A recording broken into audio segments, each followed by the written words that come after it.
আজকের যে রক্তদান কর্মসূচি এটি হচ্ছে, আমি বলবো যে হায়েস্ট ফর্ম অফ হিউম্যানিটি। আমরা যারা সুস্থ আছি, যারা সবল আছি, তারা যদি রক্ত দেই, আমরা মানুষের জীবনে সবসময় একটা সার্থকতা খুঁজি। যারা রক্ত দিয়েছে, এই রক্ত দেওয়ার মধ্যে যে কতটুকু তৃপ্তি, এটা যারা রক্ত দিয়েছে তারাই বলে বুঝতে পারে।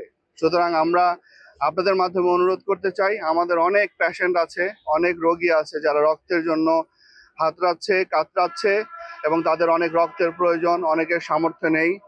সেই লক্ষ্যে আজকে কোয়ান্টাম ফাউন্ডেশন বাঁধন তারা এসেছে আমাদের মাঝে সেই মানবতার দুহাত প্রসারিত করে সেই রক্ত সংগ্রহের জন্য। আসুন, আমরা যারা সুস্থ আছি, যারা সবল আছি, যাদের কোনো রোগ নেই, তারা যেন আমরা এই রক্তদান কর্মসূচির সাথে সকলেই একত্রিত হই, সামিল হই, আমরা মানুষের পাশে দাঁড়াই। মানুষ হিসাবে মানুষের পাশে রক্ত দিয়ে দাঁড়ানোর মতো এত বড় কাজ আমি মনে করি আর কোনোটা নয়।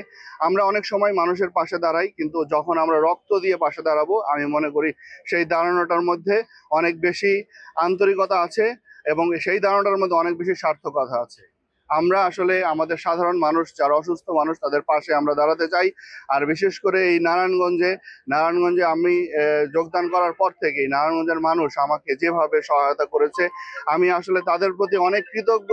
এবং আমি আসলে আমার এই ঋণ আমি কিভাবে শোধ করব সেটি আসলে আমি কখনো বুঝে উঠতে পারি না। আমি যত কাজই করি সেই কোনো কিছুতেই আমি তৃপ্তি পাচ্ছি না।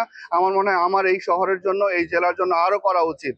তো আমি আজকে এই জন্যই আজকে রক্ত দিয়ে এই রক্তদান কর্মসূচি আমি শুরু করতে যাচ্ছি এবং আপনাদের সকলকে ধন্যবাদ জানাচ্ছি, কৃতজ্ঞতা জানাচ্ছি সব সময় আমার পাশে থেকে আমাকে সহায়তা করার জন্য।